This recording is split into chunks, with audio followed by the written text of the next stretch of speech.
I'm sorry? Oh, yeah.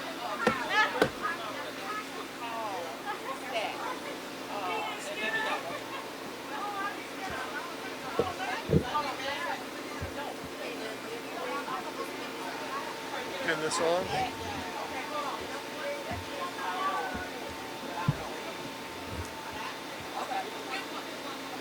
Come on out.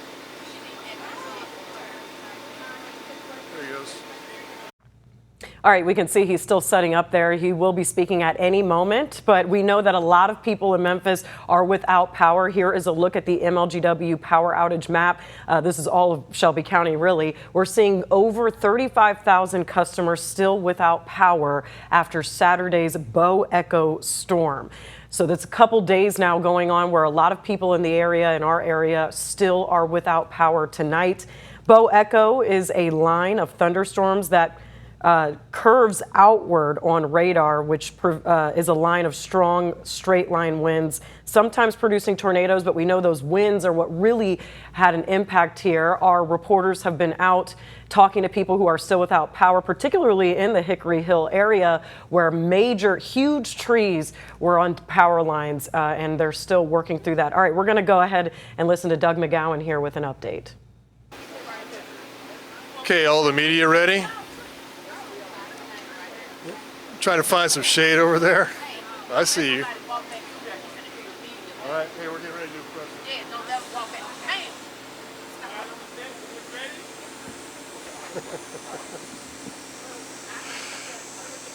All right. Good afternoon, everybody. I'm Doug McGowan, President, Memphis Light, Gas, and Water. Coming to you this afternoon on August 24th from the Hickory Hill neighborhood. Just wanted to provide you another update on the status of our restoration. But before I do, I just want to mention that we're here in Hickory Hill, one of the hardest hit neighborhoods in our service territory.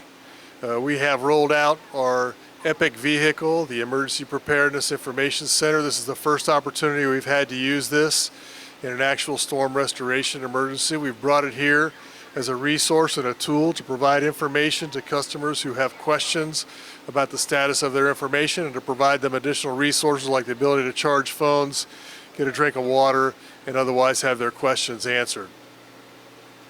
So when I spoke with you last night at about 5 o'clock, we had still more than 85,000 customers who were without power. As I stand here tonight, there are 35,000 customers without power, so we've made substantial progress since last evening. At the height of the storm, there were 140,000 customers without power. We have restored power to 105,000 customers in the first 48 hours, with 35,000 left to go, and that number continues to come down. Now, I want to mention that we've made substantial progress because we've been addressing the largest outages first. With all of the resources we have here, you can expect that pace of recovery will slow down just slightly. Not because we're not working any harder, but because the outage we're addressing will have a smaller number of customers per outage. So where we had been working on outages that had thousands of customers per outage, now we're working on outages that have hundreds of customers with the same number of resources. Let me talk about those resources. We now have a full complement of 75 outside contractor electric overhead crews that are working with us to match our 27 MLGW electric crews. That's more than 100 crews, more than 600 people just working on the electric system. They are paired with 250 tree trimming crews. We also have more electric overhead crews on the way that will join us tomorrow morning to pitch into the fight and help speed that restoration. I'm still forecasting that the vast majority of our customers will be on by Thursday evening. For those 105,000 customers, we've certainly beat that estimate, and I hope that's true for most customers. But I would be remiss if I didn't ask every customer who's without power to plan for the next few days, because you don't want to be the one that's expecting me to come to your house next. So, neighbors helping neighbors, everybody being prepared on their own is going to be the key to this. One question I know that I'll have is, what about the schools? When the storm happened, we had more than 50 schools impacted. Last night we had that down to 34. This morning it was down to 14. I will tell you that now it's just down to a handful of schools, and I have every expectation that MSCS, after talking to Dr. Richmond, will have school tomorrow. But I want you to pay attention to the announcements from the school system, because there may be a handful of schools that just don't have power. The expectation is for everybody to go to school tomorrow, but pay attention because there might be just a few schools that don't have power despite our best efforts. That's good news for all of us because we don't want the kids to miss another day. We are also prioritizing other critical circuits that have the most number of neighborhoods, the most number of employers on there, and we're going to continue that work. For those of you that are individual customer outages, we have our teams working at night and overtime just to get out there and try to address those from the other end of the spectrum, the individual customers and those small outages. So we're going to stay at that. I want to convey to all of our customers that we know how inconvenient this is for you. We know that many of you have lost food, and that's why we've sought all of the extra help. I am pleased with the response that we've had. I'm pleased with the performance of the team. We have exceeded the pace of expected restoral, but again, we'll be slowing down slightly as we address those smaller and smaller outages. I know many people still have questions. What I've said is once we get down to about 30,000 outages, which is almost where we are now, our outage map will become more reflective of expected times of restoral, so please look at that. It will tell you waiting to be assessed, waiting for a crew to be assigned, or a crew is assigned, and it will give you the estimated time of restoration. So please keep checking back.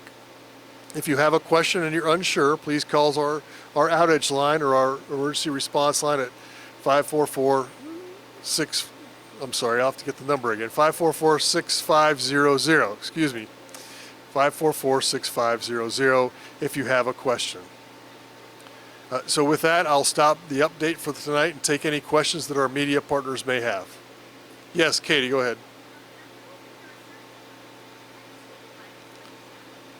Yes.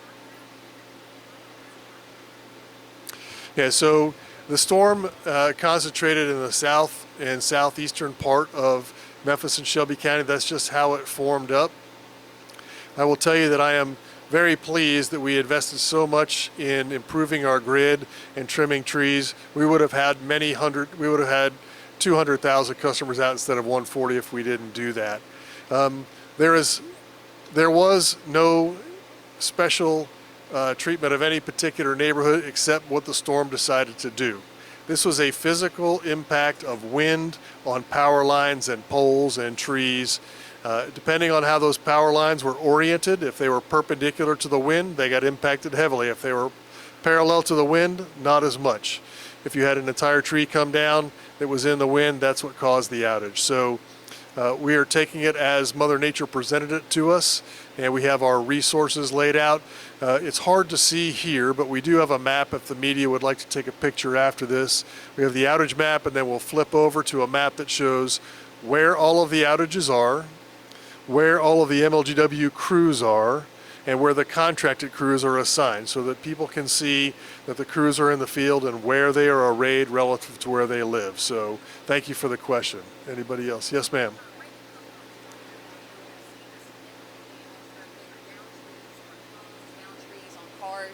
I know that there is assistance available, but is there any possibility that TEMA or FEMA might offer assistance as well? Yes, the question is about whether TEMA or FEMA might offer assistance. And yes, they are standing by.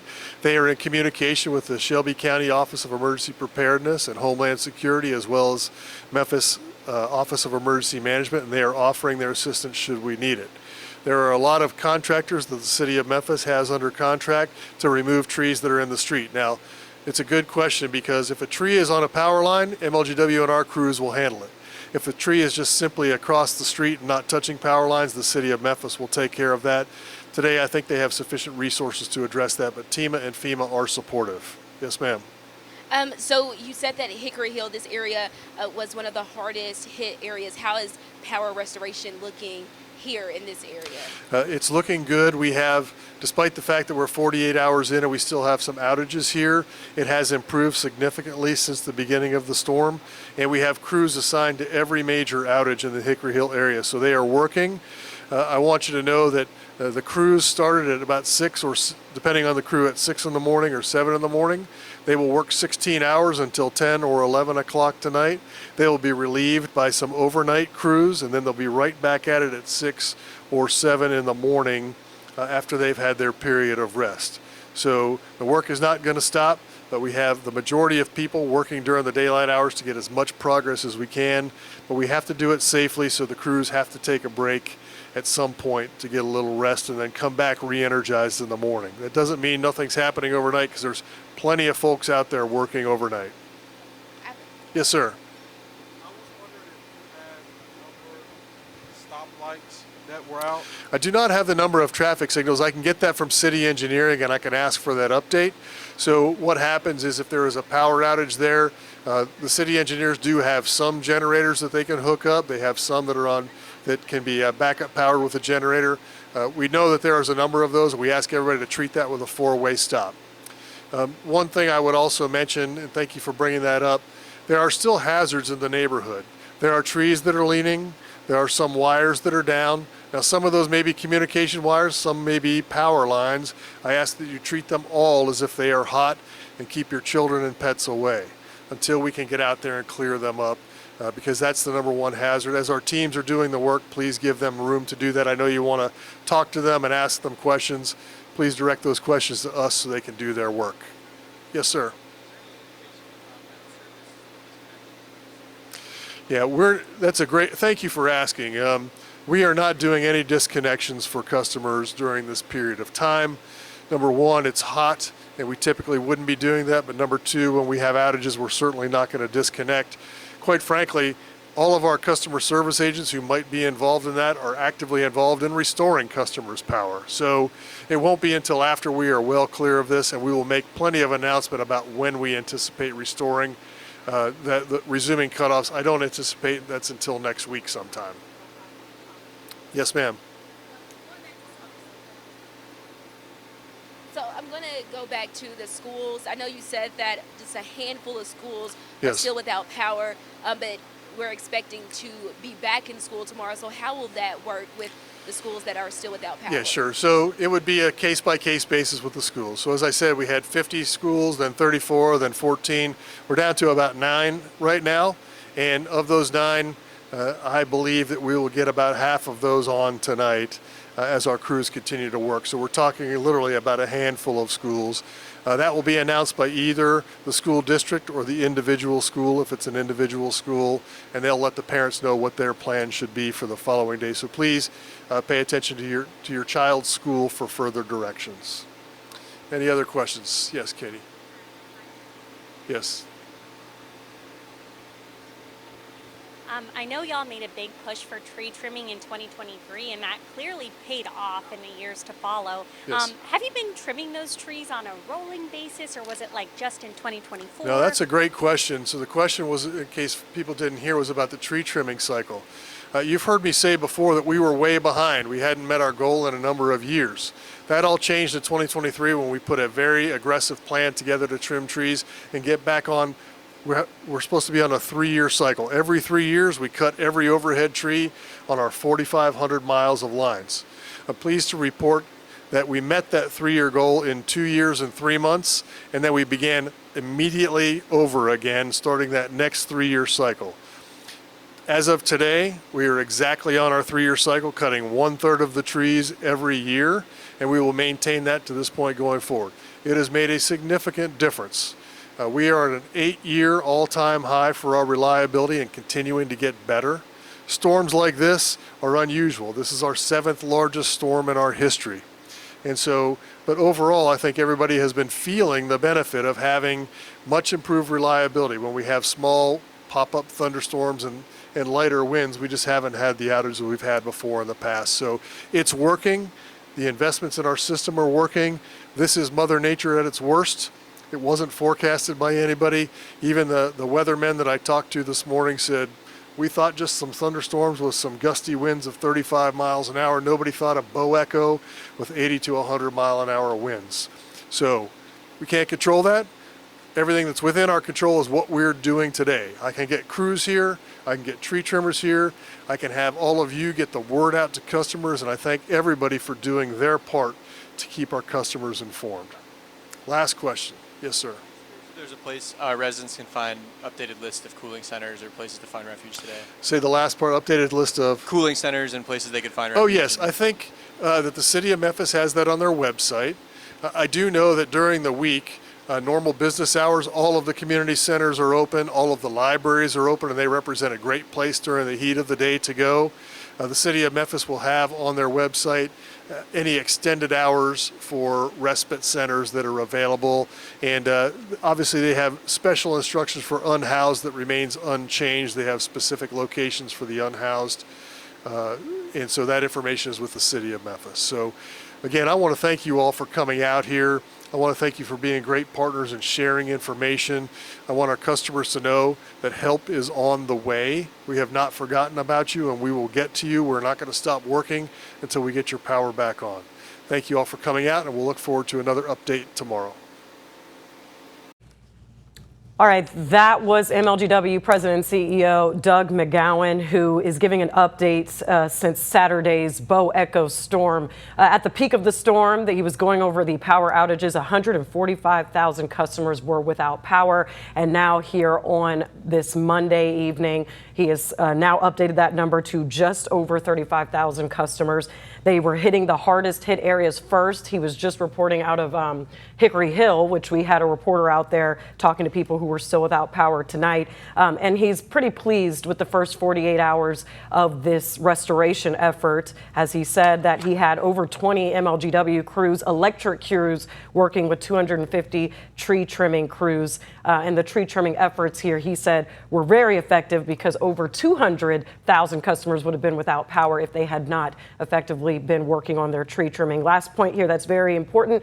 MSCS students will, most of them, be expected to go back to school tomorrow. Doug McGowan talked to Dr. Richmond. He said a handful of schools may still be without power by tomorrow morning, so it'll be a case-by-case basis. If you have a student at MSCS, be sure to check with your individual school to make sure whether or not you all have power. We are going to continue covering this all throughout the evening, so be sure to watch ABC 24 News at 5, 6, and 10 o'clock, as well as staying on our ABC 24 streaming app. But thank you for watching. I'm Pepper Baker.